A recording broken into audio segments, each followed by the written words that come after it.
오늘은 로마서 1장 5절입니다. 그분으로 말미암아 우리가 은혜와 사도직을 받아 그분의 이름을 위하여 모든 민족들 가운데에서 믿음에 순종하게 하였나니. 아멘. 바울은 어느 곳에서나 주님의 모든 충만하심과 그분의 완전하심과 그분의 모든 영광의 차원에서 그분을 생각했습니다. 예수 그리스도 우리 주. 어째서 바울은 그렇게 하고 있습니까? 그는 5절에서 그 이유를 들어 설명해 주고 있습니다. 그 이유들을 세 가지 방식으로 나누어 볼 수 있습니다. 첫째, 바울이 바울된 것은 주 예수 그리스도 때문입니다. 주 예수 그리스도 그분으로 말미암아 우리가 은혜와 사도직을 받았다. 그것이 첫 번째 요점입니다. 사도 바울은 사실상 이렇게 말하고 있는 셈입니다. 나는 로마에 있는 너희 그리스도인들에게 이 편지를 쓰고 있다. 내가 다소 사람 사울이었고 하나님을 모독하는 자였고 해를 끼치는 자였고 핍박하는 자였는데 여기서 너희에게 편지를 쓰고 있다는 것을 생각하니 정말 기이하고 놀랍다. 어떻게 해서 그런 일이 일어났습니까? 대답은 오직 한 가지뿐입니다. 주 예수 그리스도의 은혜로 된 일입니다. 바울이 자신이 비열한 죄인임을 알게 되고 구원을 받은 것은 바로 그 은혜 때문이었습니다. 그는 죄들의 용서함을 받고 새 사람, 새로운 창조물이 되었는데 그것은 은혜로 된 것입니다. 나된 것은 하나님의 은혜로다. 그것이 아니었더라면 그는 결코 그리스도인이 되지 못했을 것입니다. 그것은 전적으로 그분으로 말미암아 그분 때문에 된 일입니다. 그분으로 말미암아 우리가 은혜를 받았다. 그를 향한 하나님의 은혜가 풍성하게 넘치지 않았던들 그는 아무것도 가지지 못했을 것이고 설 자리를 잃어버렸을 것이고 전할 메시지도 없었을 것입니다. 바울은 은혜만 받은 것이 아니라 또한 사도 직분을 받았다고 말합니다. 그는 1절에서 이미 그것을 말한 바 있습니다. 그러나 여기서 그것을 다시 거듭 되풀이 말하는 것은 그것이 너무나도 핵심적인 것이기 때문입니다.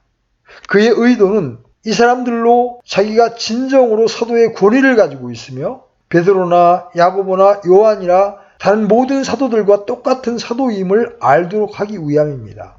그것은 이 사람은 전혀 사도가 아니다. 그리스도께서 땅에 계실 때 그가 같이 있지 않았다. 자신을 세우는 이 사람은 누구인가? 이렇게 말하는 대적들이 있었기 때문입니다. 그래서 바울은 내가 사도의 직분을 받은 것은 그분으로부터 받은 것이라고 말하고 있는 것입니다. 그는 이미 앞에서 그분으로 말미암아 사도로 부르심을 입었다라고 말했습니다. 그는 여기서 그것을 다시 한번 되풀이합니다. 자기를 불러서 사도로 만드신 분이 다름 아닌 주 예수 그리스도 자신이었습니다. 그는 다마스커스 도상에서 예수님의 얼굴을 보고 주여 누구십니까? 라고 울부짖었습니다. 그는 그분이 틀림없이 주라는 것을 알았습니다. 그 전에 이 같은 분을 본 적이 없습니다. 이분은 분명히 사람이 아니다. 이분은 하나님이시다. 주님께서는 그때 대답하셨습니다. 나는 내가 핍박하는 예수니라. 그러시면서 사도의 사명을 부여하십니다. 주께서는 가서 전하라고 말씀하셨습니다. 나는 너를 사람들과 이방인들에게 보내어 그들의 눈을 열어 그들로 하여금 어둠에서 빛으로 사탄의 권세에서 하나님께로 나아오게 하겠다. 그리하여 하늘 안에 있는 유업을 믿음으로 받게 하겠다. 거듭 말씀드립니다. 바울이 사도가 된 것은 주 예수 그리스도로 말미암은 것입니다. 사도가 여기서 말하는 두 번째 요점은 그에게 있어서 그분의 이름이 전부라는 것입니다. 왜냐하면 주 예수 그리스도 때문에 그가 행한 일을 하였던 것입니다. 그러면 그는 무엇을 하고 있었습니까? 그가 사도로 부르심을 받았다는 것은 무엇을 뜻합니까? 그의 임무가 무엇입니까? 여러분도 주목하다시피 매우 흥미로운 어구로 그 점을 나타내고 있습니다. 그분의 이름을 위하여 모든 민족들 가운데에서 믿음에 순종하게 하였나니 이제 그는 말합니다. 자기가 은혜를 받고 사도로 부르심을 받은 것은 모든 민족들 가운데서 믿어 순종케 하기 위함이라고 말입니다. 매우 흥미로운 일은 사도가 로마서 마지막 부분에서 그 점을 다시 되풀이하고 있습니다. 로마서 끝은 16장 26절로 가보십시오. 그러면 창세 이후로 감춰졌던 신비가 계시된 일에 대해서 말하고 있음을 발견하게 될 것입니다. 그런 다음에 그는 이제는 밝히 드러났으며 영존하시는 하나님의 명령에 따라 대언자들의 성경 기록들을 통해 믿음에 순종하게 하려고 모든 민족들에게 알려지게 된 신비의 계시에 따라 너희를 굳게 세우실 분이라고 말합니다. 제가 볼 때 이 표현에는 매우 매력적인 것이 있습니다. 그는 처음에 1장에서 이 핵심적인 것으로 중요한 것을 말합니다. 그런 다음에 마지막에 가서 다시 그것들을 반복합니다. 우리는 너무나도 쉽게 잊는 경향이 있기 때문입니다. 그러면 그것은 무슨 뜻입니까? 그것은 믿음이 산출하는 순종을 뜻하는 것이 아님을 인식하는 것은 중요하다고 생각합니다. 그것은 믿음을 가져오는 순종을 뜻하거나 믿음이 결과하는 순종을 뜻하지 않습니다. 많은 사람들은 그렇게 생각했습니다. 그들은 말합니다. 사도가 뜻하는 것은 믿고 그것을 의지하여 실천에 옮기기 위하여 사람들에게 말하고 있다. 그러나 그런 식으로 해석한다면 매우 중요한 것을 놓치고 맙니다. 사도가 말하는 것은 믿음의 순종입니다. 어째서 제가 믿음 자체는 순종이며 믿는 것은 순종하는 것이라고 강조하고 있는지 아십니까? 죄는 범법입니다. 1차적으로 죄는 하나님을 대적하여 반역한 것입니다. 죄는 하나님의 음성 듣기를 싫어하는 것입니다. 죄는 하나님께 등을 돌리고 자기가 생각한 대로 행하는 것입니다. 그것이 죄가 의미하는 궁극적인 요점입니다. 여러분은 그 점을 인식하는 중요성을 알아야 합니다. 그것은 다음과 같은 방식으로 나타납니다. 여러분은 나는 내 자신을 죄인으로 여기지 않는다. 난 내가 죄인이라는 느낌이 전혀 들지 않는다라고 말하는 어떤 훌륭한 사람들을 만났을 것입니다. 그들이 무슨 뜻으로 그렇게 말합니까? 자기들은 술에 취하지 않고 간음하지 않았고 살인죄도 범하지 않았고 어떤 죄를 저지르지 않았다는 뜻입니다. 그와 같이 양육받고 자란 멋지고 훌륭한 사람들이 있습니다. 때로 그들은 진지하고 솔직하게 말합니다. 나는 내가 술주정뱅이나 그와 같은 사람이었으면 하고 생각할 때가 있다. 내가 이 위대한 구원의 체험을 위하여 그와 같은 사람이었으면 하고 바랄 때가 있다. 여러분들 중 어떤 이들은 아마 그러한 느낌을 가졌을 것입니다. 그것이 어디서 기인하는지 아십니까? 죄에 대한 그릇된 개념 때문입니다. 죄란 하나님의 품성과 말씀을 듣기 싫어하는 것입니다. 그래서 만일 여러분이 여러분 자신의 삶을 매우 훌륭한 방식으로 영위하고 있다 할지라도 하나님의 말씀을 청종하고 있지 않는다면 여러분은 여전히 무서운 죄인입니다. 만일 여러분이 어느 정도 절제하고 자기에게 만족을 주는 삶을 영위하고 있어서 그러한 삶 속에서 하나님을 가끔 생각할 때도 있고 아침 저녁으로 하나님이 계시다는 생각을 하고 기도를 한다고 합시다. 하나님을 향한 여러분의 자세가 하나님을 섬기지 않고 또한 하나님의 말씀을 듣고 있지 않으며 어느 곳에서나 하나님의 말씀을 추구하지 않고 하나님의 말씀을 실천에 옮기려는 삶을 영위하지 않는다면 여러분은 술주정뱅이나 간음죄를 범한 사람과 똑같은 죄인입니다.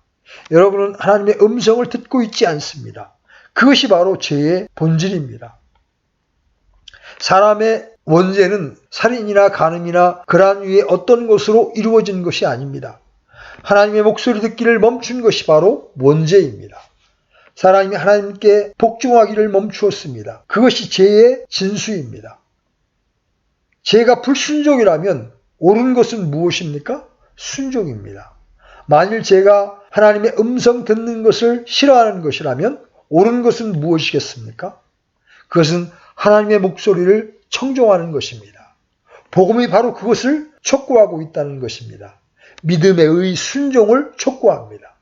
하나님께서 자기의 사랑하는 아들에 관해서 말씀하시는 것을 청종하라고 복음은 우리에게 촉구하고 있는 것입니다. 사도는 이 문제에 대해서 대단한 관심을 가지고 있습니다. 그래서 그는 로마서 전편에 걸쳐 그 점을 거듭 되풀이합니다. 저는 그것을 살펴보는 또 다른 방식을 여러분에게 보여주고 싶습니다. 제가 여러분에게 말씀드리고 있는 바는 믿음은 하나님의 말씀을 순종하는 것이라고 바울이 여기서 말하고 있다는 점입니다. 그렇기 때문에 그것은 믿음의 순종이라고 부릅니다. 6장 17절에서 바울이 그 점을 다시 말하고 있는데 그 말을 주의 깊게 들어보십시오. 그러나 하나님께 감사하리로다. 너희가 제 종이었으나 너희에게 전달된 교리의 그 틀에 마음으로부터 순종하고 여러분으로 하여금 그리스도인 되게 한 것은 바로 그것입니다. 여러분이 건전한 교리의 틀에 마음으로부터 순종한 것이 여러분으로 하여금 그리스도인 되게 합니다. 다시 9장과 10장에 보면 바울이 유대인에 대해서 고심하는 것을 발견합니다. 그는 거기서 이렇게 말합니다. 내 양심도 성령님 안에서 나에 대해 증언하거니와 내게는 마음속에 큰 근심이 있고 계속해서 슬픔이 있노라. 그런 다음에 그는 다시 이렇게 말합니다. 육체에 따른 내 형제들, 내 친족들을 위해서라면 차라리 내 자신이 그리스도로부터 저주받기를 바랄 수도 있으리니 그들이 하나님께 대한 열심은 있으나 지식에 따른 것이 아니니라. 그들이 하나님의 의를 알지 못하여 자기 자신의 의를 세우려고 다니면서 하나님의 의에 복종하지 아니하였느니라. 10장 16절에서 그것을 이렇게 나타내고 있습니다. 그러나 그들이 다 복음에 순종하지는 아니하였나니. 여러분이 알고 계시리라고 저는 생각합니다만 문맥을 살펴보면 거기에서 복음에 순종한다는 것은 복음을 믿는다는 뜻입니다. 주여 우리가 전하는 것을 누가 믿었나이까 등의 말씀이 연결되고 있습니다. 복음을 순종한다는 것은 복음을 믿는다는 뜻입니다. 복음을 받아들이고 복음의 자신을 복종시킨다는 뜻입니다. 사도는 언제나 그런 식으로 전하였습니다. 우리 주님께서도 친히 그 점을 가르치셨습니다. 요한복음 6장 28절로 29절을 보십시오. 사람들이 주님께 우리가 어떻게 해야 하나님의 일들을 하리까? 라고 묻습니다. 그 말은 당신이 우리에게 무엇을 하라고 요구하고 있는 것입니까? 라고 묻는 것입니다. 그때 예수님께서 그들에게 이렇게 대답하십니다. 하나님께서 보내신 자를 너희가 믿는 것 그것이 곧 하나님의 일이니라. 하나님께서 보내신 자를 믿는 것이 바로 하나님의 일을 하는 것입니다.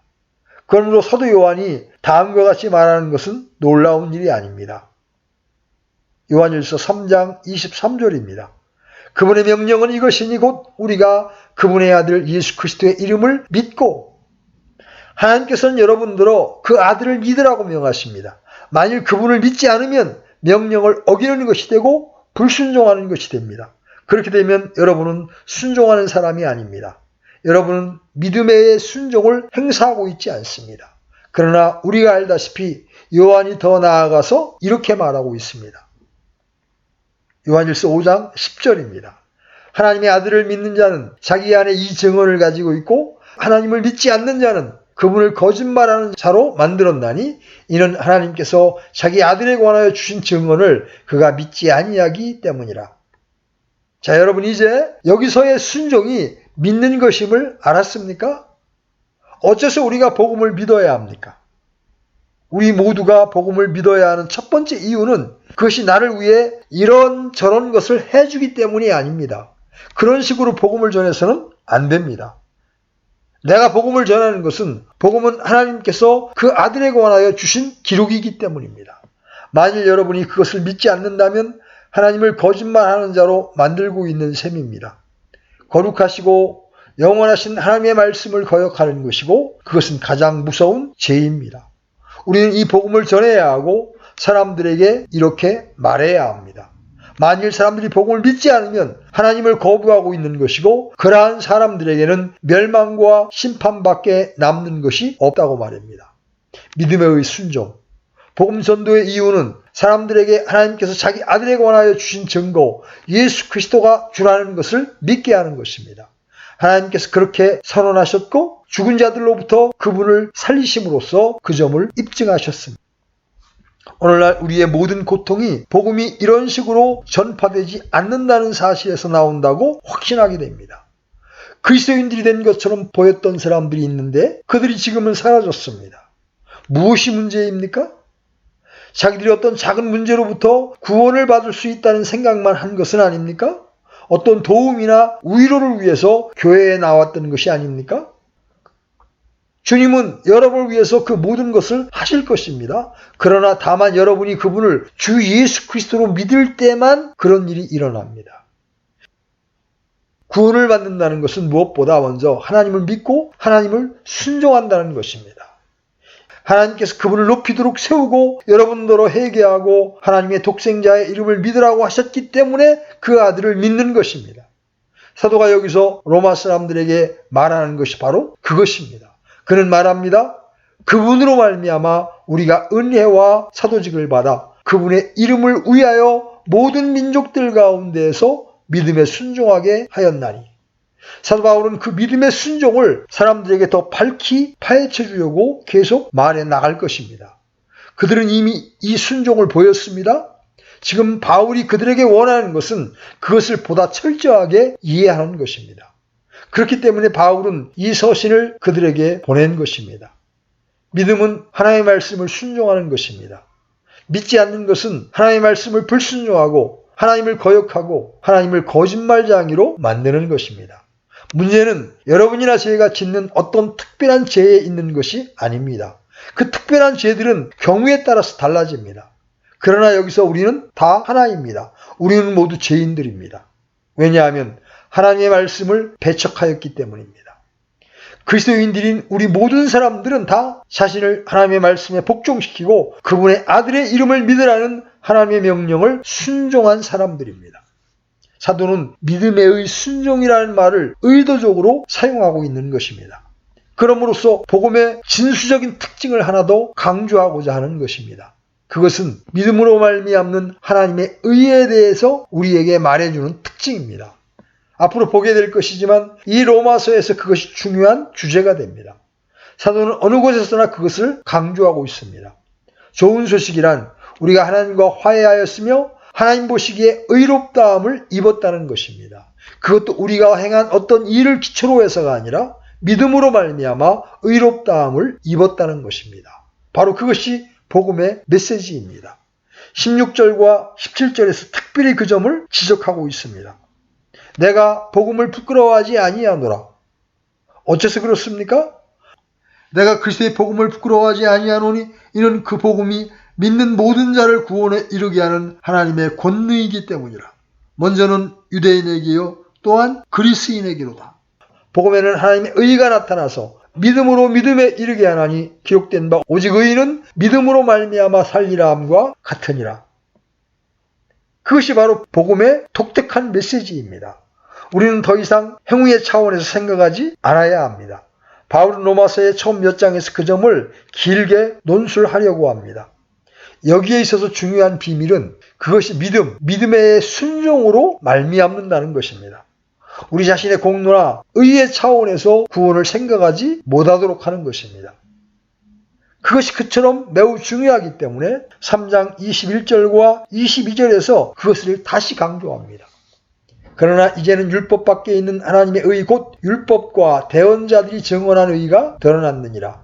그것은 곧 예수 그리스도의 믿음으로 말미암아 모든 자에게 미치고 믿는 모든 자 위에 임하는 하나님의 의인이 거기에는 차별이 없느니라.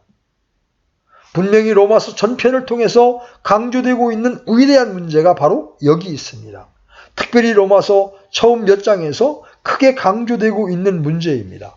그래서 사도는 여기 이 일반적인 것에서 그것을 한 테마로 소개하고 있습니다. 그는 자기가 보내심을 받은 것은 사람들더러 복음을 받아들이라고 촉구하는 데 있다고 말하지 않습니다. 그는 일부러 그것을 믿음의 순종이라고 표현하고 있습니다. 그러므로 우리가 이 점을 온전히 강조하는 것은 참으로 중차대한 문제입니다. 동시에 우리는 순종이라는 말을 강조해야 합니다. 믿음과 순종이라는 말은 언제나 함께 취급되어야 합니다. 사람이 복음을 믿을 때 그것은 사실상 믿음의 순종입니다. 다른 말로 해서 그것은 의탁의 요소를 내포한다는 말입니다. 그것은 복종의 요소를 내포합니다. 사도가 이 로마서에서 자주 언급한 또 다른 요점이 여기에 있습니다. 그는 역시 자기의 다른 모든 서신들 속에서도 그 점을 거듭 언급합니다. 예를 들어서 로마서 6장 17절에서 그 점을 어떻게 나타내는지 생각해 봅시다. 그는 이미 다른 것과 관련하여 그 말씀을 생각한 바 있습니다. 그러나 하나님께 감사하리로다. 너희가 제 종이었으나 너희에게 전달된 교리의 그 틀에 마음으로부터 순종하고, 그것이 한 사람의 회심을 묘사하는 하나님의 방식입니다. 또한 주 예수 그리스도를 믿게 된 사람에 대하여 우리에게 말하는 사도의 방식입니다. 그가 말하는 것을 주목하십시오. 너희가 너희에게 전달된 교리의 그 틀에 마음으로부터 순종하였다. 다시 10장 10절에서 그 점을 어떻게 나타내는지 상기시켜드리고 싶습니다. 사람이 마음으로 믿어 의에 이르고 입으로 시인하여 구원에 이르느니라. 여기에서 사용되는 마음이라는 말은 감정만을 뜻하지 않습니다. 그것은 인격의 중심을 뜻합니다. 사람이 믿을 때 그의 인격 전체로 믿는다고 바울은 말하고 있습니다. 그리고 그것을 입으로 고백하게 됩니다. 그렇기 때문에 순종이라는 말이 의탁과 복종의 전체 개념을 드러낸다고 저는 주장합니다. 예수 그리스도를 믿는 것이 바로 그것을 뜻합니다. 그것은 단순히 우리가 믿는다 하는 진술을 뜻하는 것만이 아닙니다. 또한 지성적으로 받아들이는 것만을 뜻하지 않습니다. 우리 자신을 복종시키고 우리 자신을 의탁시키며 우리의 전 인격을 수반시키는 것을 의미합니다. 사도의 가르침을 따르면 회개하여 제 삶에서 예수 그리스도 안에서 하나님께 순종하는 삶으로 돌아오지 않는 사람들은 어느 누구라도 복음을 믿는 사람으로 여길 수 없습니다. 분명히 복음을 믿는다는 것은 더도 덜도 아닌 바로 그것입니다. 내가 복음을 믿는다고 말하면 나는 죄인이라고 믿고 있다고 말하고 있어야 합니다. 나는 하나님의 진노 아래 있으며 또 지옥에 갈 수밖에 없는 사람이며 스스로는 자신을 구원할 수 없으나 하나님께서 예수 그리스도의 십자가에 못 박히심을 통해서 구원의 길을 제공하셨다. 그러므로 나는 믿는다. 그런 식으로 말해야 합니다. 만일 내가 그렇게 믿는다면 내가 전에 있었던 자리에 계속 머물러 있지 않을 것입니다. 하나님의 아들이 이 세상에 오셔서 십자가에서 그 가공할 죽음을 당하게 한 내 죄를 부끄럽게 생각해야 합니다. 죄를 서글프게 생각해야 합니다. 내 죄를 의식하지 않는다면 무엇 때문에 그분께 나아가겠습니까? 그 모든 것을 의식했으니 나는 내 죄로부터 돌아섭니다. 나는 세상에 속하고 싶지 않으며 세상의 죄에 더 이상 속해 있고 싶지 않습니다. 나는 그분에게 속하고 싶으며 나를 위해서 그처럼 많은 일을 행하신 그분을 즐겁게 해드리고 싶습니다. 그분께 나 자신을 드립니다. 우리가 알다시피 여러분이 그분을 여러분의 구주뿐 아니라 주로 믿지 않는 한 주 예수 그리스도를 믿는다고 할 수 없습니다. 사람들은 회개하지 않고도 그리스도인이 될 수 있다고 말합니다. 회개는 그 다음에 온다는 것이죠. 그러나 여러분이 무엇을 믿었습니까? 만일 죄에 대한 이러한 슬픔, 죄의 결과로 여러분이 처한 절망적인 공경을 인식하지 않았다면 주 예수 그리스도를 믿는다는 것이 무엇을 뜻합니까? 믿음의 순종이라는 용어는 그 모든 것을 함축합니다. 그 용어를 매우 의도적으로 사용합니다. 그는 단순히 복음을 믿으라고 요구하지 않습니다. 믿음의 순종을 말합니다. 믿음은 언제나 순종입니다. 믿음의 순종 뒤에 나타나는 행위에 관해서 말하고 있는 것이 아닙니다. 다시 말씀드립니다. 그리스도인이 되는 바로 그 과정은 믿음의 순종입니다. 내가 예수님을 믿기 때문에 내가 그것을 믿자마자 나는 죄로부터 돌아서서 그리스도 예수께서 나를 위하여 행하신 일 때문에 감사한 마음을 가지고 하나님께로 돌아섭니다. 여기서 사도는 사람들로 하여금 이 믿음의 순종에 이르게 하기 위하여 은혜와 사도의 직분을 받았다고 말하고 있는 것입니다. 그가 우리에게 말하고 있는 요점은 모든 민족들 가운데에서 믿음에 순종하게 하라고 부르심을 입었다는 것입니다. 여기서 민족이라고 번역된 단어는 이방인이라는 의미도 있습니다. 그래서 많은 역본들이 이방인으로 번역했습니다. 그러나 성경을 세심하게 연구해보면 이 단어가 민족들로 번역되는 것이 타당함을 보게 될 것입니다. 사도가 다마스커스 도상에서 부르심을 받는 기사를 읽는다면 주님께서 그에게 특별히 하신 말씀을 읽게 될 것입니다. 주께서는 그를 백성, 바로 유대인이죠. 바울의 백성들에게 보내시고 또 이방인들에게도 보내신다고 말씀하십니다. 이방인들뿐 아니라 첫째는 유대인들에게 보낸다는 것입니다. 사도행전의 기록이 말해주듯이 사도 바울은 이방인들에게 전도를 시작하기 전에 유대인들에게 먼저 말씀을 전파했습니다. 사도들은 먼저 유대인들에게 보내심을 받고 그 다음에 이방인들에게 보내심을 받았습니다. 그들은 예루살렘에서 시작하여 사마리아로 갔고 그 다음에 땅끝까지 나아갔습니다. 그러므로 제가 볼 때 이방인들 대신 민족들이라고 말하는 것이 더 낫다는 강력한 논증이 성립됩니다. 그 다음 논증은 그것이 로마서의 대주제들 가운데 하나라는 것입니다. 그것은 사도가 모든 것 가운데에서 가장 기뻐하는 것들 중에 하나입니다. 16절에서 사도가 말하는 것을 들어보십시오. 그는 그 점을 밝히 드러내 말하지 않고는 더 나아갈 수 없었습니다. 내가 그리스도의 복음을 부끄러워하지 아니하노니 이는 그 복음이 믿는 모든 자를 구원에 이르게 하는 하나님의 권능이기 때문이라. 먼저는 유대인에게요 또한 그리스인에게로다. 먼저는 유대인에게요 또한 그리스도인에게로다. 바로 그 점이 깜짝 놀랄 일입니다. 더 이상 유대인에게만 해당되지 아니하고 이방인들도 가입합니다. 그런 다음에 힘있는 논증으로 전체 인류는 복음을 필요로 함을 입증해 나갑니다. 1장 18절부터 시작하여 3장 20절까지 줄곧 그 문제를 다루며 모든 이방인들이 하나님의 진노 아래 있음을 말합니다. 2장에서는 모든 유대인들도 역시 하나님의 진노 아래 있다는 것을 증거합니다. 그들은 다 같은 방식으로 구원을 필요로 합니다. 의로운 사람은 없나니 하나도 없도다. 그런 다음에 3장 22절에서 발견되는 위대한 진술로 그것을 마무리 짓고 있습니다. 그것은 곧 예수 그리스도의 믿음으로 말미암아 모든 자에게 미치고 믿는 모든 자 위에 임하는 하나님의 의니 거기에는 차별이 없느니라. 모든 사람이 죄를 지어 하나님의 영광에 이르지 못하더니. 그런 다음에 그것만으로도 성이 차지 않았습니다. 왜냐하면 29절에서 그것을 하나의 수사학적인 질문 형태로 나타내고 있기 때문입니다. 그분은 오직 유대인들의 하나님이시냐? 그분은 또한 이방인들의 하나님이 아니시냐? 참으로 또한 이방인들의 하나님이시니. 사도가 바로 그 점을 즐거워합니다. 하나님은 유대인들의 하나님만이 아니고 이방인들의 하나님도 되십니다.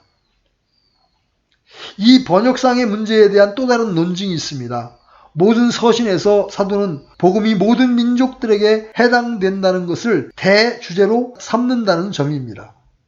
에베소서를 예로 들어보십시오. 이 세대에 일어난 일이 무엇이냐고 그는 묻습니다.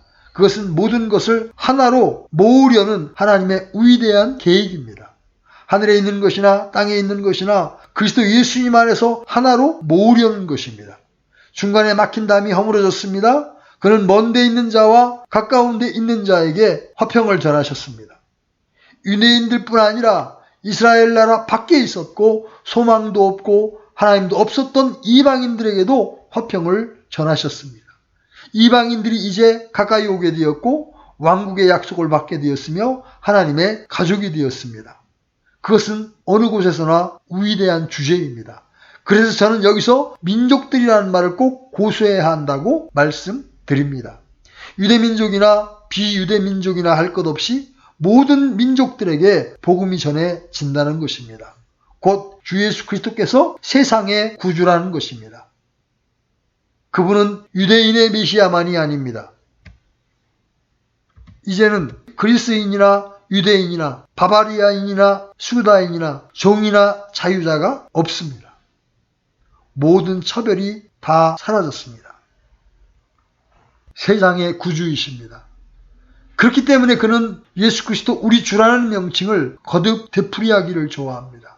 온 세상을 품기에 충분히 위대하고 크신 이 영광스럽고 복되신 구주를 보십시오. 그분은 사람의 아들일 뿐 아니라 하나님의 아들이십니다. 다윗의 씨일 뿐 아니라 영원하시고 영존하시는 아버지의 독생자이십니다. 나이 많은 시몬이 자기 팔로 그 어린아기 예수를 안고 서 있는 모습을 보십시오. 그가 그 아기 예수를 바라보면서 이렇게 말합니다.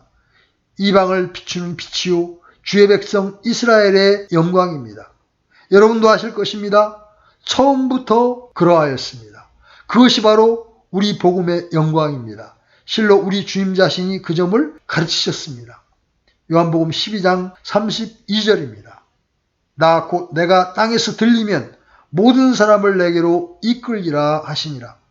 그것은 모든 각 개인이 다 그렇게 된다는 것은 아닙니다. 모든 민족들을 뜻합니다. 여러분은 요한복음 12장의 문맥이 어떠한가를 기억하셔야 합니다. 어떤 헬라인들이 잔치에 와서 이렇게 말합니다. 우리가 예수를 뵙고자 하나이다. 대답은 지금은 안 된다.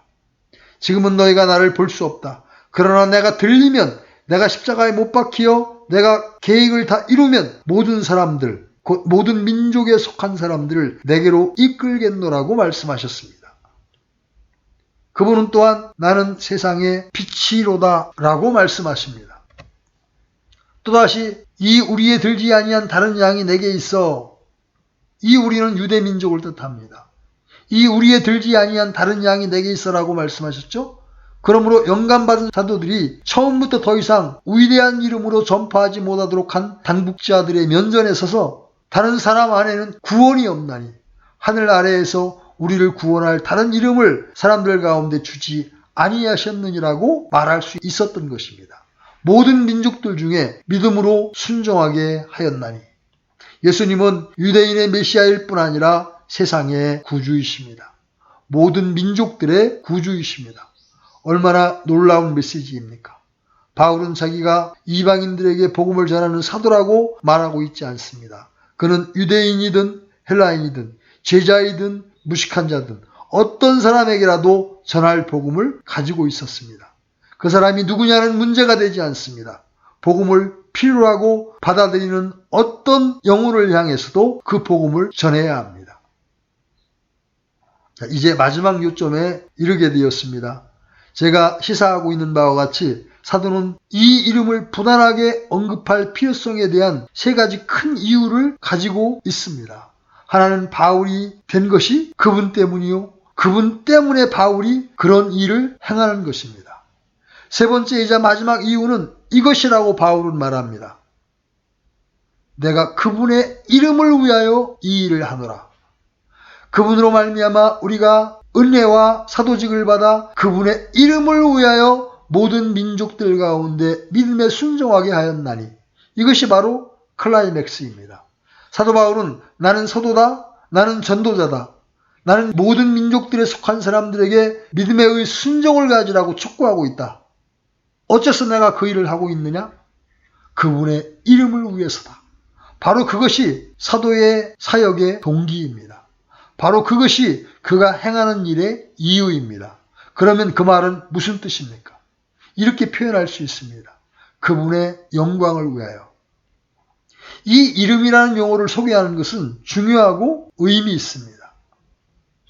성경에서 이름은 언제나 지시된 인격을 알고 이해하도록 주신 계시를 대신합니다. 예를 들어서 구약에서 하나님께서는 이스라엘 민족에게 자신을 드러내실 때 그분의 이름을 통해서 드러내십니다. 구약 성경에서 그 이름들을 발견하게 될 것입니다. 여호와와 그 이름에 붙여진 여러 가지 다양한 형태들을 발견할 것입니다. 여호와 이레, 여호와 샬롬 등등입니다. 하나님께서는 이름들을 통해서 자신을 알리셨습니다.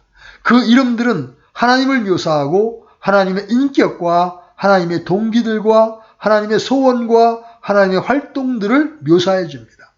이름은 그 사람을 드러냅니다. 우리는 어떤 사람에 대하여 말하기를 그는 변호사로서 큰 이름을 가졌고 의사로서 대단한 명성이 나 있으며 그의 직업적인 소명이 무엇이든 그 방면에서 위대한 이름을 가지고 있다고 말합니다. 우리가 그렇게 말할 때 그를 스스로 얻은 그 이름은 그에 관해서 말해준다는 뜻입니다.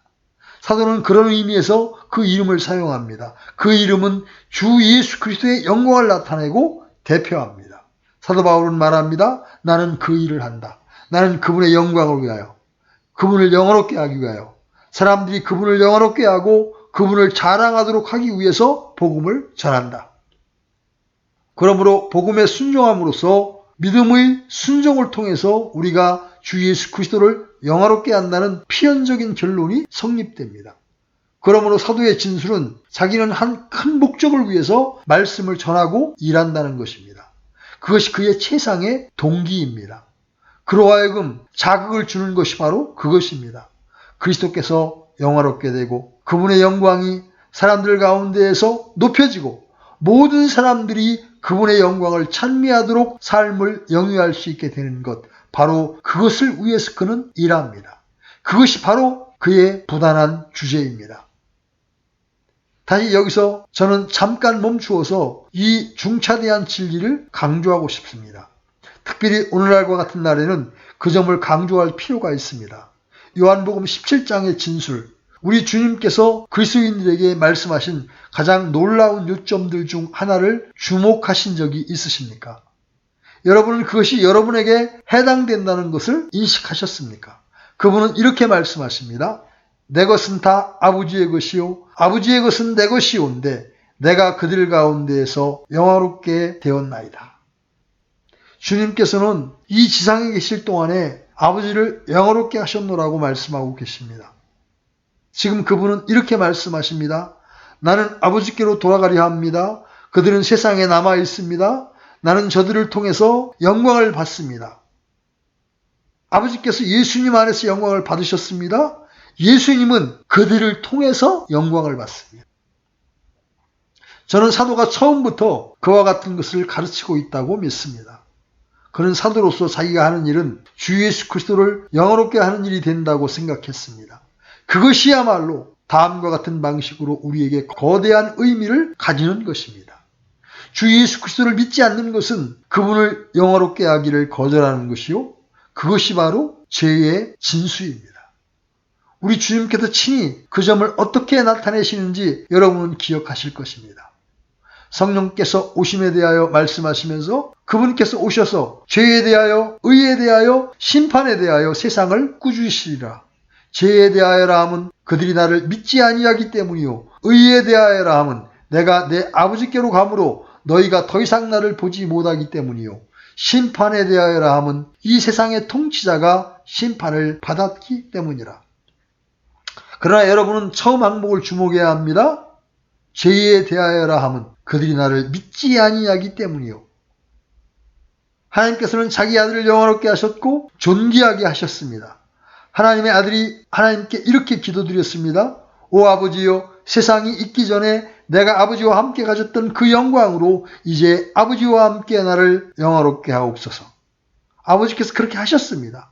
우리가 보았듯이 아버지는 부활을 통해서 아들을 영화롭게 하셨고 주 예수 그리스도의 높아지심을 통하여 그렇게 하셨습니다.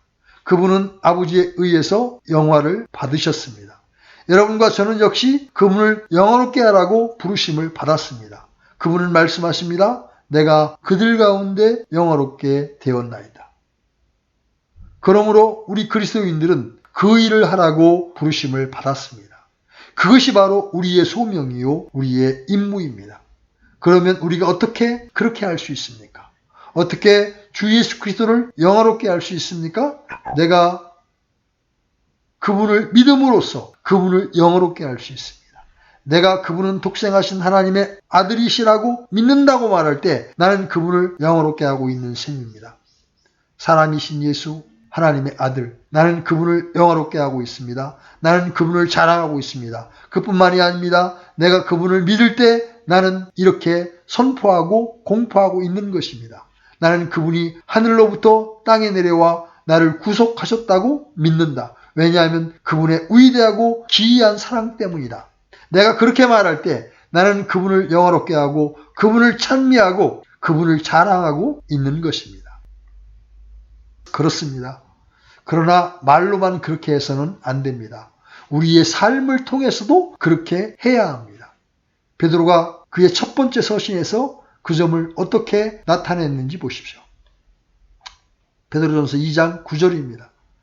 그러나 너희는 선정된 세대요, 왕가의 제사장이요, 거룩한 민족이요, 특별한 백성이니 이것은 너희를 어둠에서 불러내어 자신의 놀라운 빛으로 들어가게 하신 분께 대한 찬양을 너희가 전하게 하려 하심이라.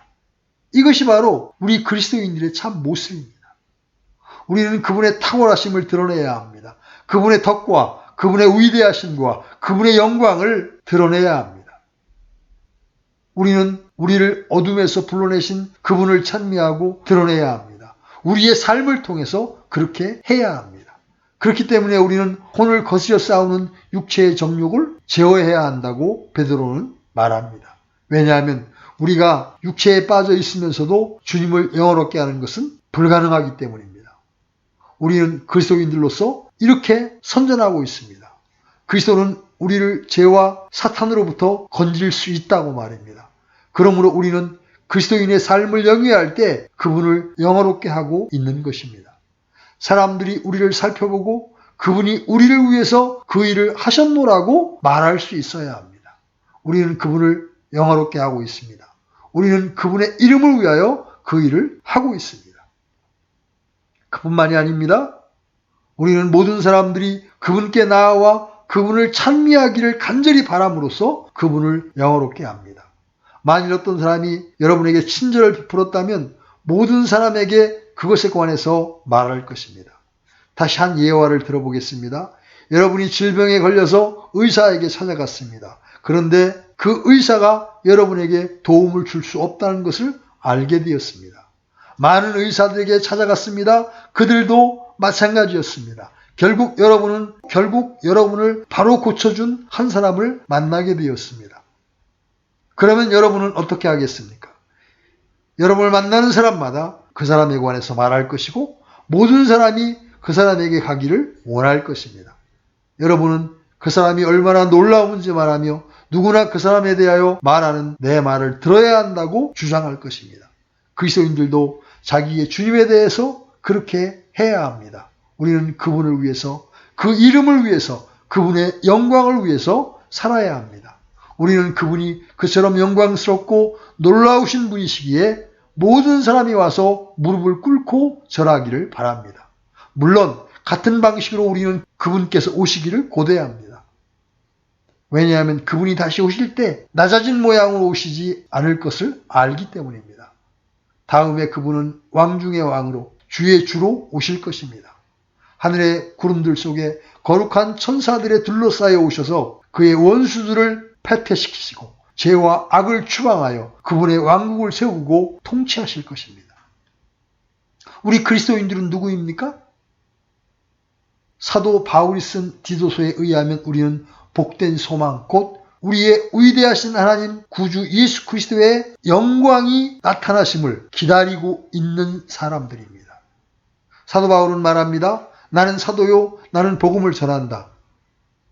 어째서? 그분의 이름을 위하여. 나는 온 세상이 그분의 발 앞에 꿇어 엎드리기를 바란다. 모든 사람들이 베들레헴의 아기, 성 안의 율법사들과 함께 있는 소년, 목수, 그 젊은 사람, 30세인 청년, 말씀을 전하기 시작한 바로 그분을 생각할 때 경건함과 기이함과 찬송함으로 그분을 쳐다보기를 간절히 원한다. 세상이 그분에게 와서 머리를 숙이게 하려고 그 이름을 위해서 나는 그 일을 하노라. 이것이 성경의 위대한 주제입니다. 여러분은 시편 2편에서 그 주제가 어떻게 드러나 있는지를 봅니다.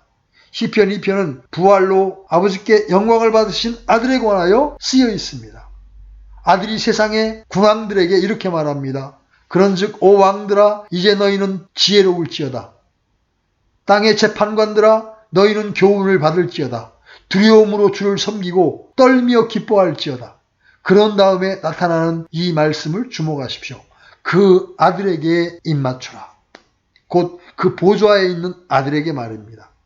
여러분의 무릎을 꿇고 그 발 앞에 입맞추십시오. 그분은 세상으로부터 배척을 받으셨지만 왕이십니다. 그럼에도 내가 이미 내 왕을 내 거룩한 시온에 세웠노라 하시리로다.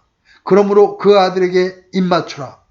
그분에게 충성하고 복종하고 서약을 지키겠다는 행위로 그 발에 입맞추라. 그 아들에게 입맞추라. 그리하지 아니하면 그분께서 분노하사 그분의 진노가 조금이라도 타오를 때에 너희가 길에서 벗어나 망하리로다. 사도가 말하고 있는 것이 바로 그것입니다. 그분으로 말미암아 우리가 은혜와 사도직을 받아 그분의 이름을 위하여 모든 민족들 가운데에서 믿음에 순종하게 하였나니. 정말 그렇습니다. 그가 복음을 전하는 것은 사람들이 구원을 받고 그들을 붙잡고 있는 죄에서 구원받고 행복과 평안과 기쁨을 얻게 하려는 것입니다. 그러나 그것이 첫 번째 요점이 아닙니다. 그에게 있어서 가장 제일 되는 일은 이 복되신 분에게 있습니다. 모든 사람이 그 앞에 머리를 숙이고 예수 그리스도는 주라고 고백하며 하나님 아버지께 영광을 돌리게 하기 위함입니다. 바울이 모든 것을 행하는 것은 바로 그리스도의 영광 때문이었습니다. 바울에게 있어서 그것만이 문제가 되었습니다. 그는 그리스도께 취한 사람입니다. 그분의 영광을 위해서 살았습니다. 여러분, 우리도 바로 그렇게 살아야 합니다. 우리의 복되신 구주께서 내가 그들로 말미암아 영광을 받았나이다라고 말씀하십니다. 우리의 믿음, 우리의 삶, 우리의 행하는 모든 일로 말미암아 주께 영광이 되고 있습니까? 바울은 그분의 이름을 위해 살았고 일했고 수고했습니다. 우리도 그 일을 위해서 부르심을 받았습니다. 그것이 바로 우리의 큰 특권입니다. 하늘로부터 이 낮고 낮은 땅에 오셔서 우리가 하나님의 자녀가 되게 하기 위해서 죽으시고 장사 지냄 받으시고 다시 부활하신 그분을 위해서, 그분의 영광을 위해서 사는 것, 그것이 바로 우리의 특권인 것입니다. 오직 그분의 이름을 위하여, 그것이 바로 우리가